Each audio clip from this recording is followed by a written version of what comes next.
You're listening to Sox in the Basement, a production of the Broadcast Basement Limited, where every show is 30 minutes of good and comes from a basement bar on the south side of Chicago. Pull up a stool, pour a cold one, and join us right now for Sox in the Basement. Heard everywhere podcasts can be found, and always at soxinthebasement.com. It's July 1st, 2020, and Sox in the Basement has actual baseball to talk about, Dave, and that's all I care about. That's all I care about, bud. Yes. I mean, no actual baseball as of yet, but teams are reporting the spring training. We have the start of the season, July 24th. 3rd or 4th, it depends. They haven't put up the schedule yet. And we're going to talk about that because there's a big game that you would think is canceled that supposedly is not canceled that would have been on the schedule. But I'm going to get to that in just a few moments. But yeah, 23rd or 24th is going to start. This is the official day that teams can start reporting. And we have a big guest coming up next week. Scott Merkin is going to be joining Sox in the Basement. All right. Right cool. After spring training begins. Second spring training begins, and I got Scott Merkin lined up for next week. So we're ready to roll here on Sox in the Basement. And today on the show, we got Joe Binder. And before we get into the rule changes, what I think is going to make up the 30-man roster, what you think is going to make up the 30-man roster, some of the oddities coming out right now in Major League Baseball, some of the rule changes. There's so much to get to in this 30 minutes of Sox. Joe Binder joins me on the phone. Joe is the mastermind behind Sox on 35th, and we have been partnering up with them since the beginning of our 2020 simulated season when opening day would have happened all the way through now. Joe, how are you? I'm doing well. We finally have some baseball coming back this month, so definitely a positive mindset here, and we're all happy here at Sox on 35th. Yeah, we're happy over here, too, at Sox in the Basement. I mean, let's be honest. I mean, it's fun to do the simulated season, but I can't wait to talk about real baseball. I want to touch real quick on what we did simulated, and then I want to talk about what's going on with the Sox for real with you. Because, I know that you're following it from your side. We're looking at it from ours, and there's just so much to unpack with this season about the start. Before we get into that, though, yesterday we did a simulated game. It was the return of Carlos Rodon. We fast-forwarded up to the 21st of July, and Carlos went 7 innings strong, and unfortunately the Cubs spoiled it for him at the end. But the Sox are on a roll. They're right on the heels of the Twins. Even Luis Robert looking good now in the last month of the simulated season. I guess my real question to you is, he got off to a slow start in our simulation. Nick Madrigal off to a slow start in our simulation. Everybody's saying, well, they could catch fire, get everybody up here, and let's go. But in 60 games, could we actually see disappointment from some of these younger players that we were expecting to either jump out for the first time in 2020, or actually a guy like Jimenez, you're expecting to see him build on it? Could we see, regression? Everybody wants to be positive here, but what do you see with these younger guys in a 60-game schedule? Well, with guys like Luis Robert and Nick Madrigal, there's obviously going to be that adjustment period when they get up to the major leagues. And when you're looking at just a 60-game season, that's not much time for them to adjust. So I would expect there to be some rough patches here. I mean, everyone likes to throw around that the White Sox could be a playoff contender with just 60 games. You never know what's going to happen. But in order for that to happen, a lot of things need to go right, especially with the young guys like Nick Madrigal and Luis Robert. So I wouldn't be shocked to see them get off to a slow start. I think it's something that everyone should kind of expect in a way, just because they're so young and they haven't faced this level of competition before. So while hopes should be high for the South Side, I think you kind of have to also be realistic in a way and just be like, hey, these guys are coming straight from AAA and they haven't done this before. So, I mean, luckily, Luis Robert, everyone likes to tout him as like an insane athlete and someone they've never seen before. So he is a special talent, but again, I don't think we should be surprised if we see some slow starts. No, and that's the thing. Like, look, I'm excited about the possibility that you might see Madrigal start the season. I think I'm pumped up about the fact that Michael Kopech and Carlos Rodon could be available right away on the 23rd or 24th whenever they put out this schedule, and we know the exact date that would be the first game. But we also have a lot of pieces that have to come together, and yeah, they could catch fire and you could get lightning in a bottle. But if we were looking at this in a 162-game stretch, we would expect them to start off slow.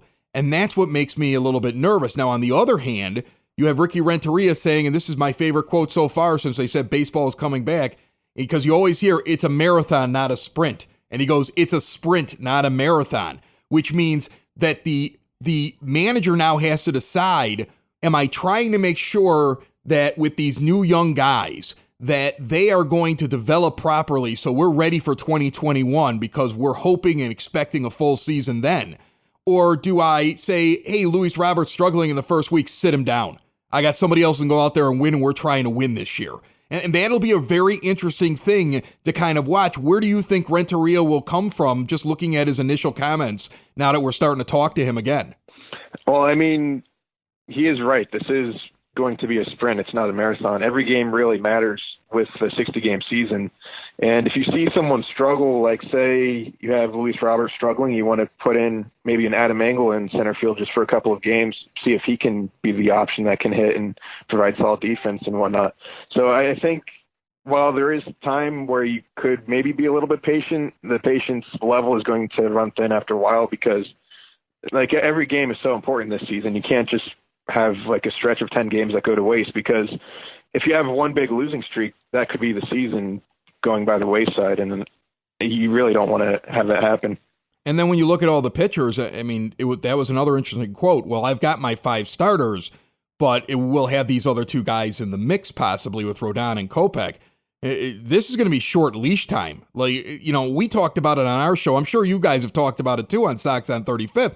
Like the idea that, Reynaldo Lopez was in the doghouse at the end of last year with Ricky Renteria. Like, here's a guy who's got to come out right away and pitch well, because he might get 1 to 2 starts if they even give him a starting position coming out into the regular season, and he'll get yanked, and one of these other pitchers will be in that spot. And there's still a question as to whether or not he can even break camp now as one of the 5 starters. If everybody's available, who are the 2 odd men out in that 7-man starting pitcher group that we're all looking at right now? If everybody somehow is available, I mean, I expect Kopech there, and if you just read between the lines with what's going on with Carlos Rodon, this would have been around the time he could have been ready. Who are the 2 guys that are probably in the bullpen to start the year?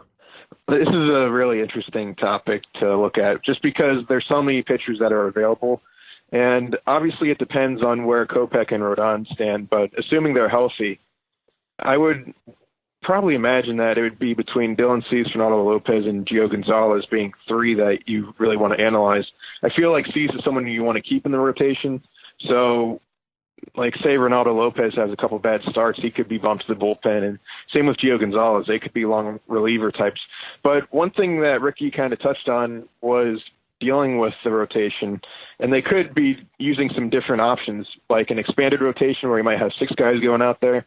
Or you could have openers where you have someone from the bullpen start it, and then maybe one of the starters come in after. Or you could do piggybacking, which is where you have 2 starters in a game. So say at first Kopech and Rodon are kind of limited in their innings, you could throw them back-to-back in one game. So I feel like with the shortened season, you have some options here to kind of get creative and experiment a little bit.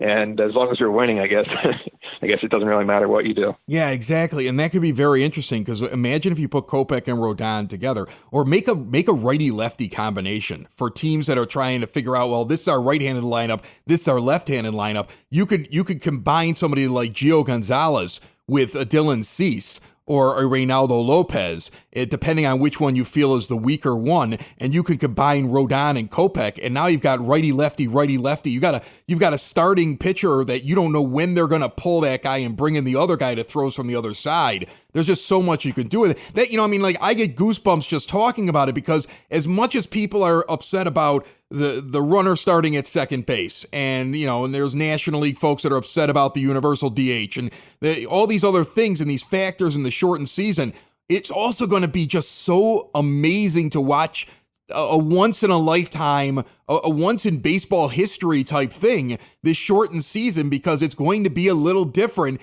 and really everybody's flying by the seat of their pants. I mean, Renteria's got to sit down right now and go to himself, well, I think this is how it's going to go, but I'm not really sure. And he's probably getting input from like all these different people, and he's got to hold his cards close to his vest and just say, all right, I'm going to start with 30 guys, and then it's eventually going to come down. And I got this taxi squad, and I've got these factors here, and you don't know if all of a sudden somebody gets sick, and you never know if Major League Baseball might all of a sudden say, well, you can't go to such and such town because now they're closed down for a week, so the game's going to be at your place. You got all the extra pitchers. I mean, on one hand, it could be maddening. On the other hand, it could be just a manager's dream, because if you like doing those kinds of things and figuring out those problems, this is where you have to thrive. And I think we're going to learn a lot about Ricky Renteria in just a 60-game stretch. Yeah, this is definitely an unprecedented season, and there's just so much strategy that goes into this now. Not that there isn't in a normal season, but when it's down to just 60 games, again, every game is a must-win. So there's going to be a lot of big decisions that Ricky needs to make, both with the rotation and in terms of his position players, because to start, you might have guys on the bench like Cheslor Cuthbert or Andrew Romine, but then once rosters start to dwindle and it's down to 28 guys, and you really have to play it carefully with who you want on your bench, because they also have all these catchers, and you really have to decide who you want on your taxi squad to go with you on these road games. So it's going to be really interesting. He's got a lot of huge decisions to make, and it will be telling to see what type of plans he can come up with as a manager. You know, I look at the roster setup, and I look at the fact that you're going to have 30 instead of 26, and how we were all contemplating is Yerman Mercedes the 26th man. Now, unless he comes out and he's just terrible now in this new spring training, if he does what he was doing in the other spring training, you would imagine they'll carry 3 catchers, plus you get to keep a 4th guy on the taxi squad that doesn't count for those 30 is the way that I'm reading it. So then you could have Zach Collins actually traveling with the team and serving as the bullpen catcher. I mean, it could be very interesting how many catchers you have around this team this year. Yeah, you have the chance to have 4 catchers, but with Collins and Mercedes, you also have an option at first base, at designated hitter, as a pinch hitter. They could fill in a variety of roles because you don't have to just limit them to catcher. So you really have the chance for 4 catchers. And with Grandal and McCann seemingly the top 2 choices, I mean, Collins and Mercedes really give you some flexibility with what you want to do. All right, Joe, well, before I let you out of here, and again, I want to thank you because we had so much fun partnering up with Sox on 35th. It'll be interesting to see how the simulation will finish out. We're going to do another fast forward coming up here on Friday. And then I have the weekend series that they would have at the beginning of September, a couple of broadcasts on Saturday and Sunday against the Twins in Minnesota.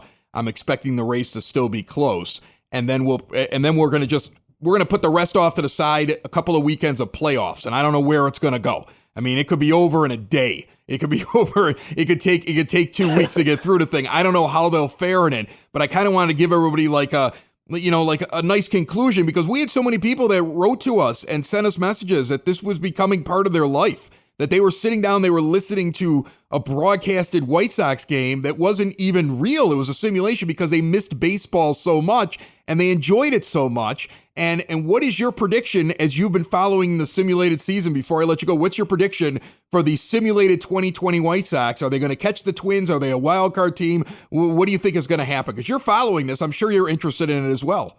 Oh, yeah, I'm very invested in this, as I'm sure other people are. I just want to say thank you to all those who are reading and listening to this, because this has really been a fun series to do, and I'm glad that it's gotten so many people's attention. But right now, looking at it, the White Sox are 3 games back of Minnesota. They've kind of been in that position now for over a month. I think before we did the fast forward, they were about 4 games back. And they've been fluctuating a lot, just with some recent streaks where they get hot and then really cold. So I'm doubtful that they'll be able to catch the Twins personally, but I think they will be able to sneak into one of those wild card spots, because they do have a pretty big lead right now. I want to say it's 3 games or so, maybe 4 in the wild card. So I think they might be able to hang on to that, and we'll see them sneak in as a wild card team. And then from there, who knows what could happen, because it's the playoffs. But I think they could make a run just because they have all the pieces, and they're starting to click. Like you mentioned at the beginning here, Luis Robert's starting to do a little bit better, and I think we'll see Madrigal continue to improve here as the simulation goes on. So I think we'll see them sneak into the wild card.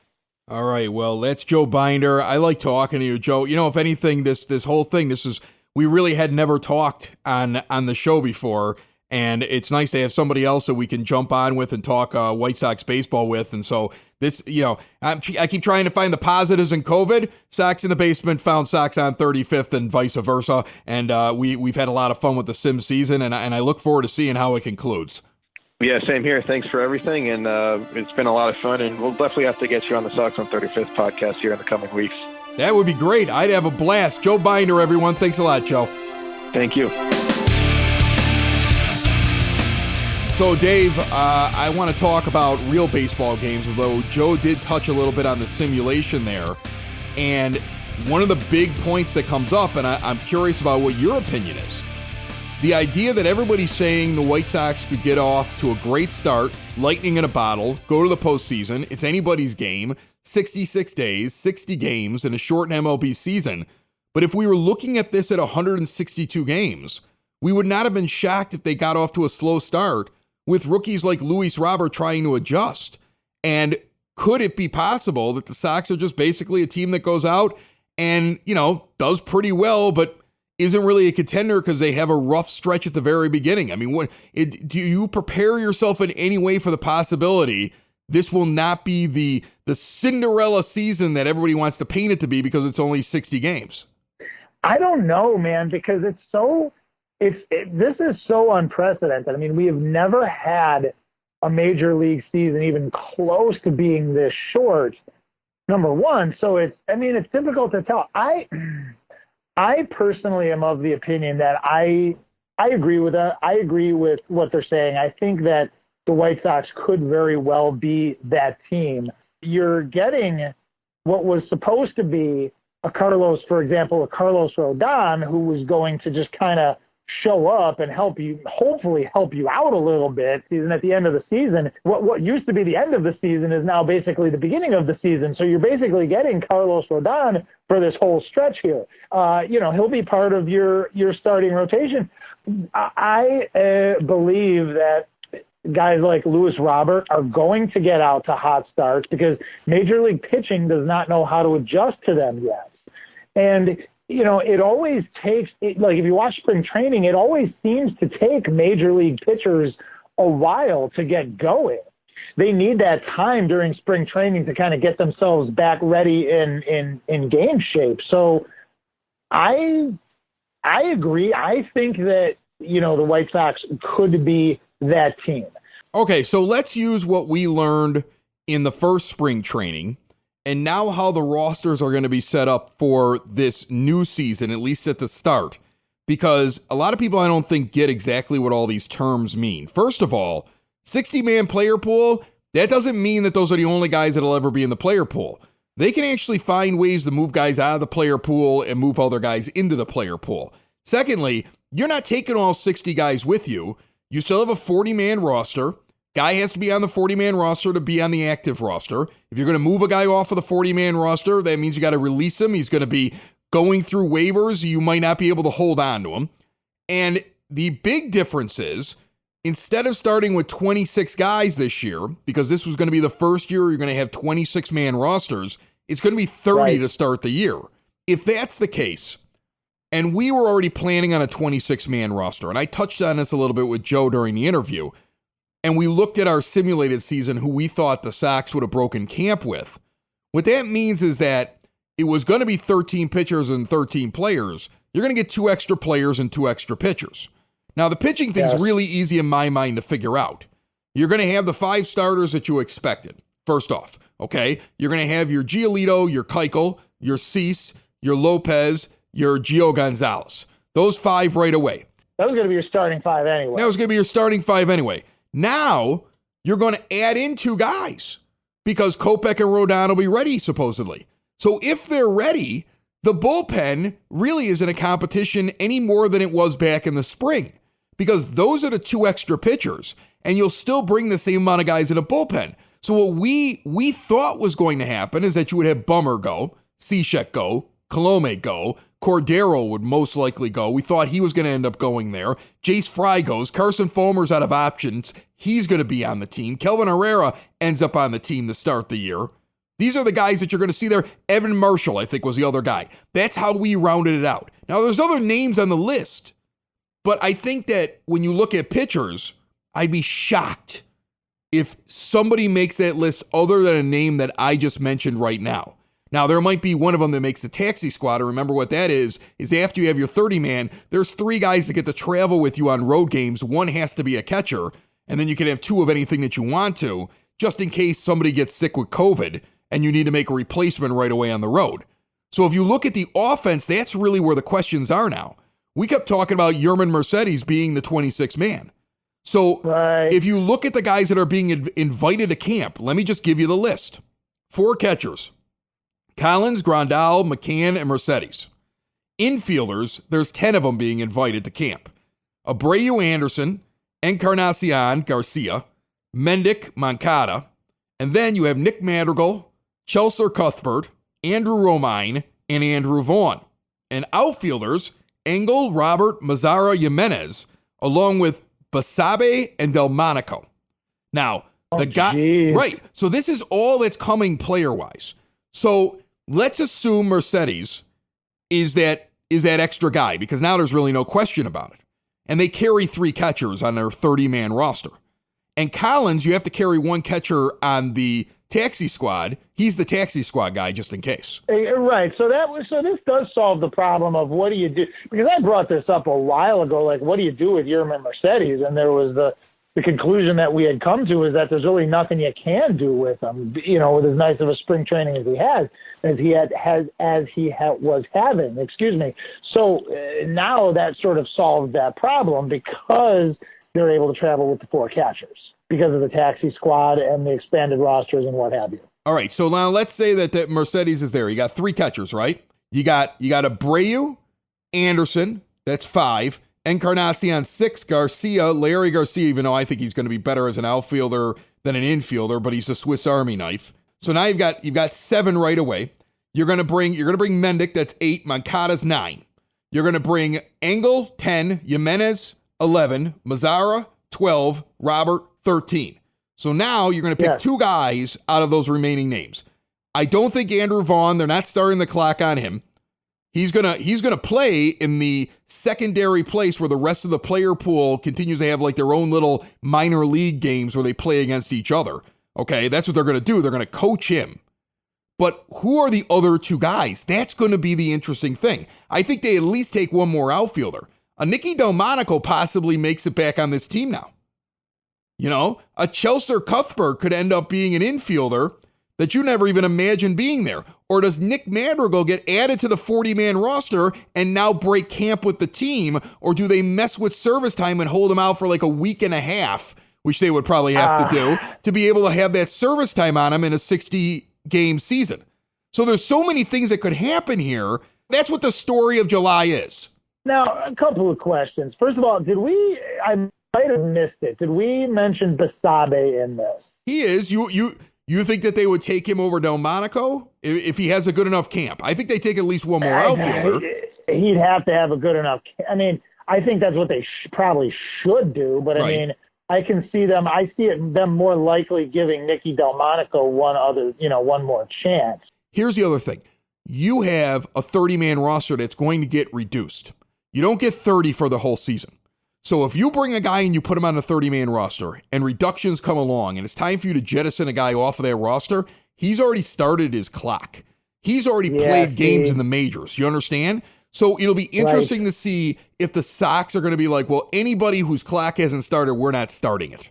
This will be a really weird, interesting thing to see what they end up doing. I mean, they're definitely going to have to start somebody's clock. How does it figure in the Kopech injury now and the service time with this whole reduced season? So do they have the option, and I guess this would really apply to Nick Madrigal too, but you almost kind of answered it there. So the Kopech thing, how does his clock differ from anybody else's because of the fact that he was here last year and he pitched those 20 innings or whatever it was, but then he got injured? Right. He was on the major league roster throughout the entire time that he was on the DL in 2019. So he has 1 year. In 2018, he earned, if I'm not mistaken, 5 to 6 weeks. Well, 5 to 6 weeks is pretty much the season here. I mean, we're talking well more than half the season. They're not holding him out for half the season to earn that back.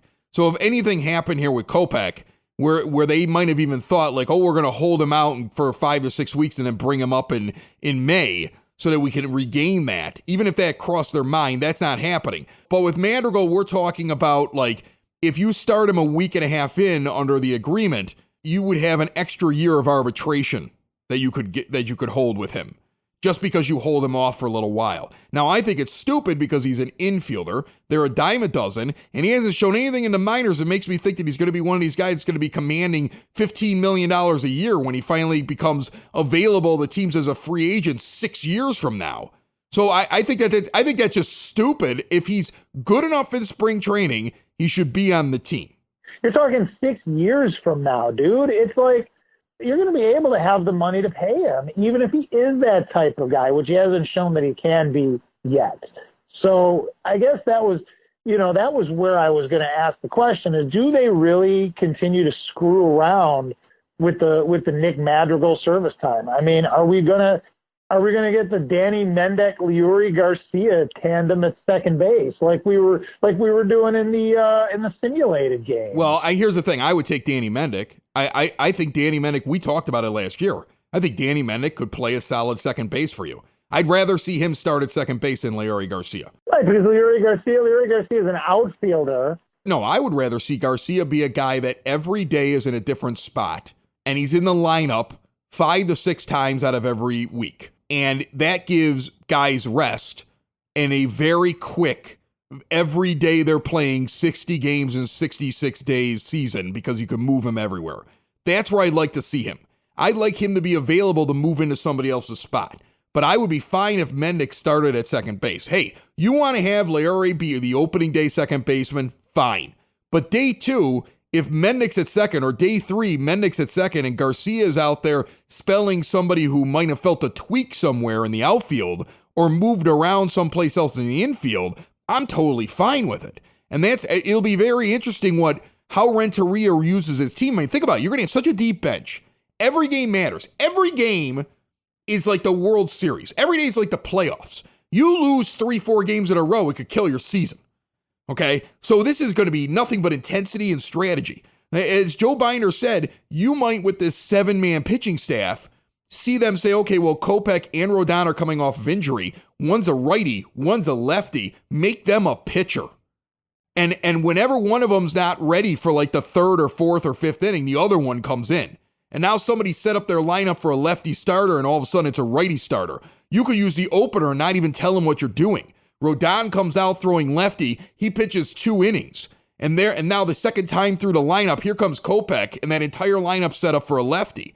Because you have these pitchers so you can stack them. So we're going to learn so much about Ricky Renteria. And is he good at strategy? Because if he just goes out there and plays his team straight up, then he's not that kind of guy.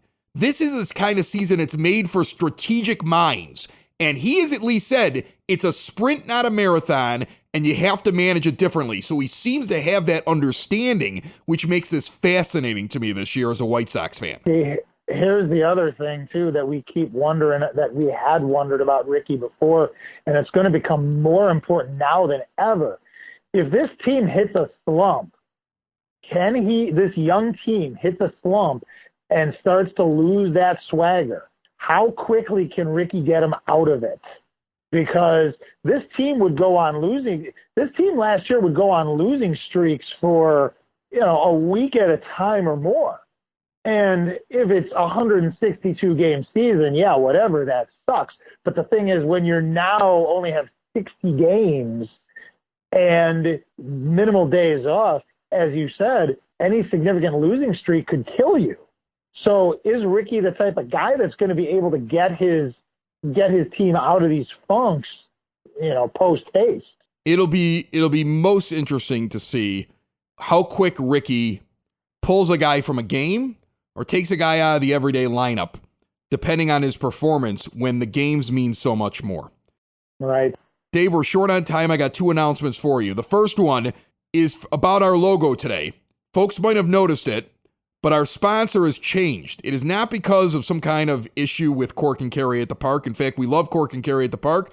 We are going to continue to do things with Cork and Carry at the Park. But COVID-19 hit some businesses a lot harder than other ones.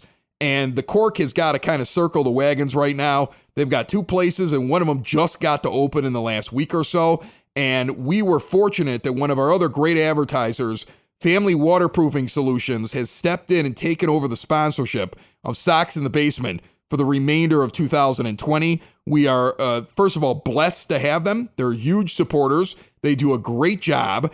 And all you have to do is go online and look at the reviews. People love them. They got financing and they got deals for Sox in the Basement listeners. So we're very excited to announce that starting today on July the 1st until the end of the year and possibly beyond, Family Waterproofing Solutions, the new proud sponsor of Sox in the Basement. And don't worry, I can't wait to get out to Cork and Carry at the park at some point and hang out over there and have a beer with our friends over there. And we're hoping for the best for them. And we hope that you will support them as they try to get back on their feet.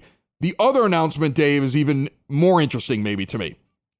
Report coming out in the Chicago Sun-Times that the Field of Dreams game that the White Sox were going to play against the Yankees is not canceled yet, according to Major League Baseball.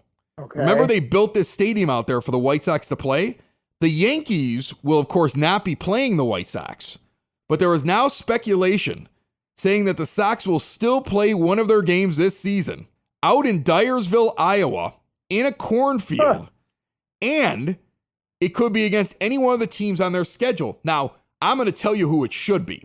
People are going to say, oh, they should play the Cubs. No, forget the Cubs. No. You know what they should play? They should play the team that they threw the 1919 World Series to, the Cincinnati Reds out there. That's who I think they should play. They should play. Remember, think about it. Field of Dreams, about the 1919 Black Sox out there. Let's play the Reds in the cornfield. That's what I want. Now, we're going to find out when the schedule comes out in the next week, but it is officially not done yet. There is still a good chance that the White Sox will still be playing a game at the Field of Dreams site during the 2020 season, which boggles the mind to me. But hey, if we're going to play without fans in the stands, why not? That'll be a great game to watch, and that's probably why Major League Baseball's still considering it. I didn't know what the status of that game was, to be honest with you. So, yeah, we'll see what happens. Interesting. The game would have happened on August the 13th, a Thursday night. The way it was set up was the Sox were going to be playing the Yankees, and then both teams had a day off, and then game 2 and 3 of their weekend series were going to be Saturday and Sunday. The game is not canceled yet. So if it happens, it may still even happen on August the 13th. So it might just be whoever the Sox are playing on the schedule, or the schedule makers might be trying to find a way to have the White Sox play that game there. And if they do play it, likely what will happen is they'll do the same thing. You're going to a cornfield, play your game, take a day off to get yourself back home so it's not unfair to you, and then play the other games against the team that you're playing. So it'll be very interesting to see what ends up happening, but that's something else to keep an eye on. Scott Merkin is on next week, my friend, and I'm excited about this. And the week after that, you return to the bar. Yes. And life is returning to normal, and I'm super pumped up about it. And for all the negativity that I might have portrayed with, hey, what if they come out of the gate and they stumble? What if things don't work out right? I really can't wait for this to start. I know there's people who are trying to sit around saying, oh, there's numbers going up for COVID in this area, and this is going wrong here, and I don't know if this is going to work out. I'm keeping positivity. I believe this is going to happen, and I'm sticking with it until the moment somebody tells me otherwise. And I also believe the White Sox are going to have a great couple of months, and I can't wait to dive into this now that it is July 1st, and we're back fully into baseball. Sox in the basement. Sox in the basement. Sox in the basement. Sox in the Basement. Heard everywhere a podcast can be found, and always on soxinthebasement.com. You need to relax. Yeah, I do need to relax. You need to calm down and relax. Listen, and you know what you need? You need a little Kenny G in your life. You know? Put a little Kenny G on. Listen to a little jazz. Some smooth jazz, some soft jazz. So, first of all, Kenny G is not jazz, but actually, but anyway. Yeah, no. Yeah,